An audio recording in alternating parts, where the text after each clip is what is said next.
Hello, I'm Ben and you're watching The PhD Parent. A shared goal of parenting researchers is the development of interventions that effectively reduce behavioural problems in kids.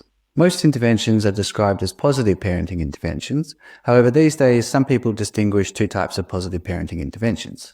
The first are light positive parenting interventions, and the interventions falling into this category are essentially those that have been around for a few decades now, including parent-child interaction therapy, parent management training, and Triple P. The second are strong positive parenting interventions, and interventions falling into this category are those that have been developed more recently, including tuning into kids or collaborative and proactive solutions. And there are several differences between light versus strong positive parenting interventions in terms of the theoretical frameworks that underpin them, and of relevance to the current video, the resulting parenting strategies they adopt.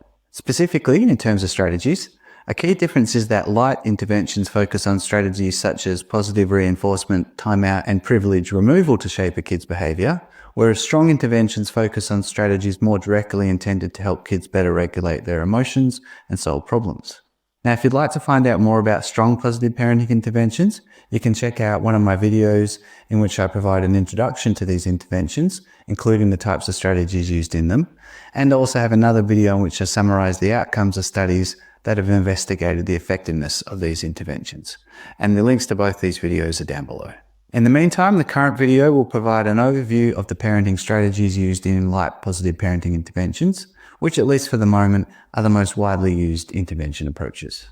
So there's a lot of overlap in terms of the strategies used in different light positive parenting interventions, and this video is basically a synthesis of these strategies. The strategies I'll cover are as follows: positive reinforcement, praise, selective attention, choice, giving good instructions, play, picking your battles, and logical consequences.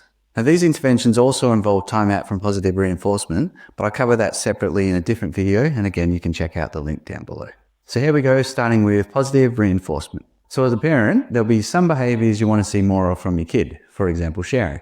In positive parenting interventions, it's argued that you can increase such behaviours by using positive reinforcement. So positive reinforcement simply involves providing the kid with a pleasant consequence when they display a desired behaviour.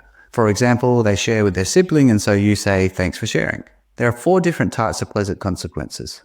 First, the kid gets a thing, for example, a lolly or a toy. Second, the kid gets to do more, for example, stay up late, watch their favourite show, play with a parent or friend. Third, the kid gets approval, for example, you praise them, give them a hug or smile. And 4, the kid gets a token, for example, a thing the kid can exchange for other positive consequences. A common approach here might be a star chart where they get a toy if they get 5 stars or whatever. Now, for positive reinforcement to be effective, the pleasant consequence should only follow if the desired behaviour is shown. This consequence should be immediate, and at least in the beginning, the consequence should happen every time the behaviour is shown. It's argued that you can slowly withdraw positive consequences over time, using them every now and then, that is, intermittently or irregularly. And incidentally, this is how pokey or slot machines work, and it's partly why these machines can be so addictive. Now on to praise. Now, if you want to know more about research on praise, you can check out my video in the link below. Putting that aside though, most light positive parenting interventions encourage parents to use plenty of praise. As just mentioned, praise can be used to positively reinforce a desired behaviour, but more generally, it helps to contribute to a pleasant environment for kids. In light positive parenting interventions, clinicians distinguish 2 types of praise, which I'll term behaviour unidentified praise and behaviour identified praise. Now, researchers distinguish other types of praise, but that's another story, and again, you can check out my video on praise. So behaviour unidentified praise is where, as you might imagine, the behaviour you want to encourage is not identified. For example, your kid shares with their sibling and you say, "Great job." Behaviour identified praise is where the behaviour you want to encourage, as you might guess, is identified. For example, your kid shares with their sibling and you say, "That's really great sharing." It's argued that you should always use behaviour identified praise. And the rationale for this is that behaviour identified praise will be more effective in promoting desired behaviours because it makes clear to the kid what they receive praise for, and so what they can do to receive praise again. So now on to selective attention. Attend good and ignore bad. So this is more for annoying behaviours that are not serious, for example, whining. There's nothing complicated here. Attend to behaviours that you want to see more of and ignore behaviours you want to see less of. And attention doesn't really just mean looking. It can, and probably should, also involve smiling, praise, hugging, and so on. For example, suppose your kids are in another room and they're playing well together. If you were just to attend to them, that is look at them, that'll probably do little to nothing to increase this desired behaviour. So you have to do more than that. That is, you need to attend to begin with to notice the behaviour, but then you also need to do something like positively comment on the behaviour. You want to try and attend to the behaviours you want to see more of as much as possible. And it's easy to let this slide, so you've got to keep reminding yourself to do it. Now, ignoring is the opposite. Don't talk, no facial expressions, basically don't engage. And when ignoring, you've got to be consistent. And the kid may escalate. In fact, there's a pretty good chance of this. So if for whatever reason you don't reckon you can put up with escalation, for example, you had no sleep the night before, then don't ignore their behaviour. Because while you may be able to put up with things for a while, you likely won't be able to ignore the behaviour, which ultimately will contribute to undermining the effectiveness of ignoring. And finally, don't ignore behaviour that could result in harm to the kid, someone else, or property. So now on to choices. So the idea here is that giving your kid choice provides them with a sense of control or independence. And, as a consequence, will make them more likely to comply when they get to choose what to do. So when giving choices, you need to be happy with the alternatives, and the rule of thumb is to stick to 2 choices. For example, do you want to get into your car seat yourself, or would you like me to pop you in? Now, if your kid refuses, don't provide additional choices. Otherwise, you might end up encouraging them to continue to refuse until they're offered a choice that they're happy with, but you're not. So next, give good instructions. So as I've described, in positive parenting interventions, clinicians distinguish 5 key aspects involved in giving good instructions to kids. So first of all, say what you want rather than what you don't want. The argument here is that if you tell a kid what they shouldn't do, then they can only stop doing the wrong thing. But if you tell them what they should do, then they get a chance for a win. So for example, don't talk so loudly. They can only stop doing the wrong thing. Compare this to please talk quietly. Now they've got a chance to do the right thing. So second, don't be vague, say exactly what you want. If you're going to tell your kid what to do, don't beat around the bush, say exactly what you want them to do. For example, it'd be good if you could put your cars away, please. Not to the point. Please put your cars away. Straight to the point. Or play nicely with Lucy. Nice is probably too vague. What do you mean by nicely? Please share your toy with Lucy. Now they know what you want. Third, keep it simple. Ask them to do one thing and one thing only. Please put on your shoes and bring out your bag. So this is 2 instructions, one at a time. Please put on your shoes, wait till this is done, please bring out your bag. 4, speak calmly, so you've got to get in the habit of delivering instructions in a calm tone. And 5th, say please. The idea here is that you need to set a good example. So if you want your kid to be well-mannered, then you've got to model it. So now on to play. The following are strategies that are intended to enhance the relationship between kid and parent and are mostly drawn from parent-child interaction therapy. In this intervention approach, parents are taught to use these strategies when playing with their kid, though they can be used outside of playtime where appropriate. So in parent-child interaction therapy, parents are encouraged to practice these strategies in short 5-minute periods of play. The strategies fall into 2 categories: things to do less often and things to do more often. I'll start with what to do less often. First up, telling your kid what to do. So generally, parents are in charge. A parent telling a kid what to do takes away their independence and control. And it also lays the foundation for conflict if the kid doesn't obey. So when playing with your kid, the idea is that you give them a sense of independence and control by letting them take charge. And you can start by letting them decide what to play. Now, a parent can tell a kid what to do directly or indirectly. Telling a kid what to do directly involves a parent saying, do X, whatever X might be. Sit down, come here, pass me that. Telling a kid what to do indirectly is more subtle. For example, maybe we should play with these blocks. Or you might phrase something as a question.